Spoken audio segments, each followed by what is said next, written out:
Welcome to this presentation. My name is Alba Gozalez-Roz. I work as assistant professor at the Adult Behavior Research Group in the Department of Psychology in Asturias, Spain. And this work is entitled Behavioral Economics of Cannabis Use, Contribution of Impulsivity, Delay Discounting, and Reward Demand to Problematic Patterns of Cannabis Use, Insights from Spain. Cannabis use is highly prevalent worldwide, but in European countries it is particularly prevalent in young adults. In Spain, it is estimated that over 80% of the adult population aged between 18 and 64 years are regular users. The reinforcer pathology model describes how two behavioral economic processes, delay discounting and excessive reward drug demand, contribute to addiction. The reinforcer pathology has yet to be tested in Europe, and in Spain there are no prior behavioral economics assessments and no recent estimations of cannabis elasticity. With regards to cannabis use in Spain, it is illegal, meaning people can cultivate for self-consumption, but they can't sell or distribute cannabis for other purposes.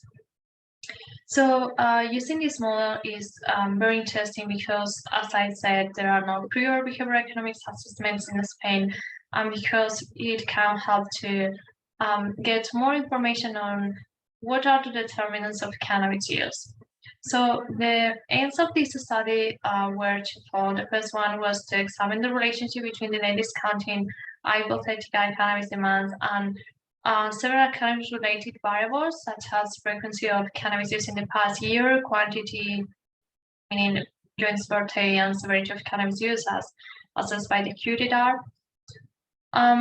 Also to examine sex as a potential moderator on the third relationships, because the literature so far has indicated that males demand more cannabis and they are more prone to use cannabis, despite females are more sensitive to cannabis use. So this study was a longitudinal assessment, but the results in this poster are from the cross-sectional way. We recruited over 2,928 Spanish young adults. 63% of them were females, and average age was 24 years. That data were collected between October and November 2021. We recruited young adults. They were all college students from 3 different communities in Spain, from the north part of Oviedo, Aragon, which is more or less in the middle of Spain, and the Balearic Islands. We did several analyses. We conducted linear regressions to examine the relationship between delay discounting and MPT. We, of course, look at illegal cannabis demand in this situation. All independent variables were entered into the equation in one step. MPT data were processed using an exponentiated demand equation to generate elasticity of demand, and CESC was tested as a potential moderator using the process macro as implemented in SPSS. The marijuana purchase task used for this study look at demand for illegal cannabis. We use 27 prices. So we use tasks that ask participants to indicate the number of joints they were willing to use in a week from 0 to 20 euros per joint.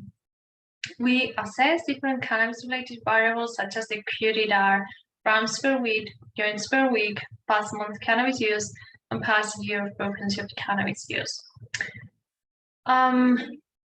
As per the results, we have seen that past month prevalence of cannabis use was 11.5, and we in the linear regressions we saw that breakpoint Pmax and delay discounting significantly predicted QDR. Intensity and Nomax were related to joints per day, whereas delay discounting predicted past year frequency of cannabis use.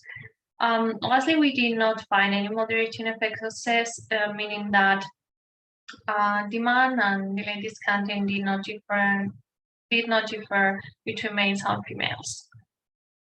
As we can see in this slide, there are significant relationships between several of the cannabis-related variables and demand and delayed discounting as well, but delayed discounting and demand are not significantly correlated, meaning they are two different facets of the reinforced factory model, which has been shown in the past.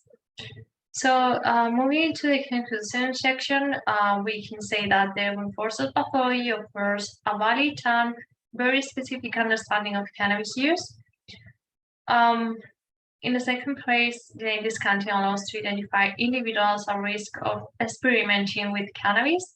MPT is a unique marker of cannabis use disorder severity and might be really useful for informing cannabis pricing policies in legal jurisdictions. So thank you all for attending this poster, and I'll leave here my email in case you have any questions to our group. Thank you very much.